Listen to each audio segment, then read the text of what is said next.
दोस्तों नमस्कार। मैं राजेंद्र द्विवेदी। मित्रों, सियासत में कोई किसी का सगा नहीं होता, न रिश्ते रहते हैं। हर नेता राजनेता महत्वाकांक्षी होता है। दो बड़े उदाहरण हैं।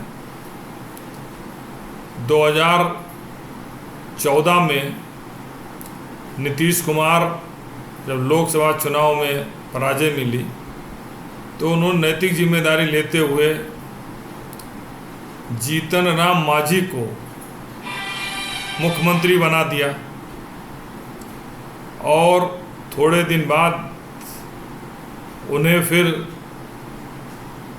ये लगा कि अब अगर फिर कुर्सी पर नहीं बैठे तो भविष्य बहुत अच्छा नहीं रहेगा। उन्होंने नीतीश जी ने जीतन राम मांझी से इस्तीफे के लिए बात की। बड़ी मशक्क़त के बाद ये लगा कि जीतन राम मांझी इस्तीफा नहीं देंगे तो विधायक दल की बैठक बुला करके जब देखा बहुमत जीतन राम मांझी को नहीं मिलने वाला है तो उन्होंने बड़े ही दबाव में इस्तीफा दिया। इस्तीफा देने के बाद अलग पार्टी बनाई और चूँकि पूर्व मुख्यमंत्री का दर्जा हासिल हो चुका था तो उनका एक कद बढ़ा, अपने जातियों में भी राज्य में भी, और उसका लाभ उन्हें निरंतर मिलता रहा। बाद में लोकसभा चुनाव में भारतीय जनता पार्टी से समझौता किया, चुनाव जीते और 2024 में चूँकि भाजपा को पूर्ण बहुमत नहीं, 240 सीटें हैं तो केंद्र में मंत्री भी हैं। यही स्थिति झारखंड की रही।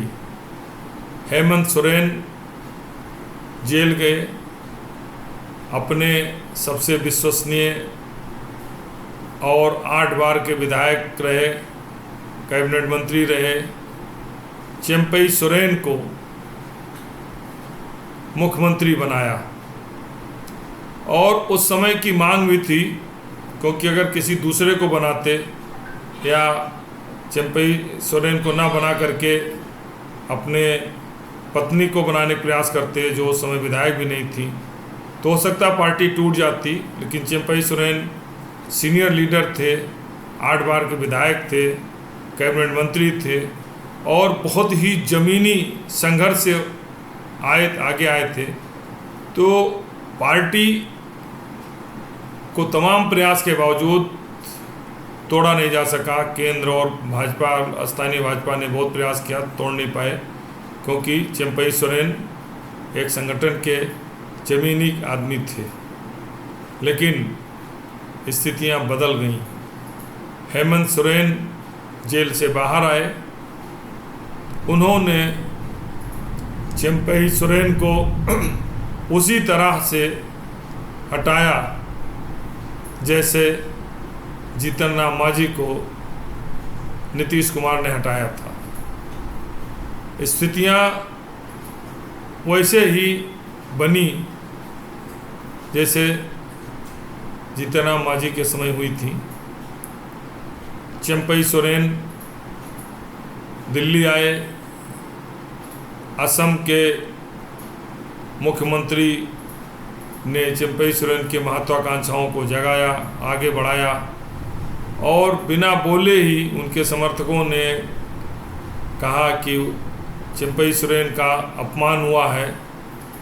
इस्तीफा देने के पहले 3 दिन पहले ही उनके सारे कार्यक्रमों पर रोक लगा दी गई थी, अपमानित किया गया।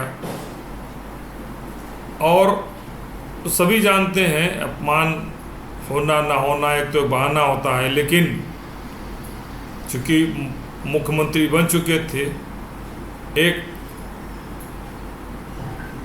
कद बढ़ गया, दूसरा उनका अपना जनाधार भी बढ़ा, संगठन के जुड़े हुए थे। इसके पहले ही हेमंत सोरेन की भाभी भाजपा ज्वाइन कर चुकी थी विरोध के कारण कि उनको मुख्यमंत्री नहीं बनाया गया था।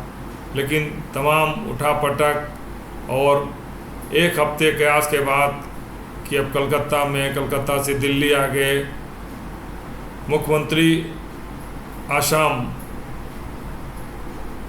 के मध्यस्थता से चिंपई सोरेन केंद्रीय गृह मंत्री अमित शाह से भी मिले और अब यह तय हो गया कि 30 तारीख को वो भारतीय जनता पार्टी ज्वाइन करेंगे।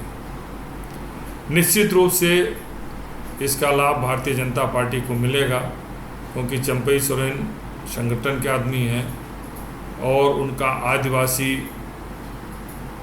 मतदाताओं में अच्छी छवि है, ईमानदार की छवि है, इसका लाभ मिलेगा। लेकिन मेरे वीडियो बनाने का कहने का मतलब यह है कि व्यक्ति कोई हो, महत्वाकांक्षाएं सब में होती हैं। अवसर आने के बाद, पद पाने के बाद महत्वाकांक्षाएं बढ़ती हैं और इसका कोई भी एहसान या सम्मान की बात नहीं होती कि हमें मुख्यमंत्री बनाया। यह सब अवसरवादिता होती है और यही जितन प्रसाद मांझी ने किया और जीतनराम मांझी ने किया। और आज चिंपई सोरेन 30 अगस्त को भारतीय जनता में पार्टी में शामिल होकर उस सियासत को आगे बढ़ाएंगे कि सत्ता में कोई सगा नहीं होता। धन्यवाद।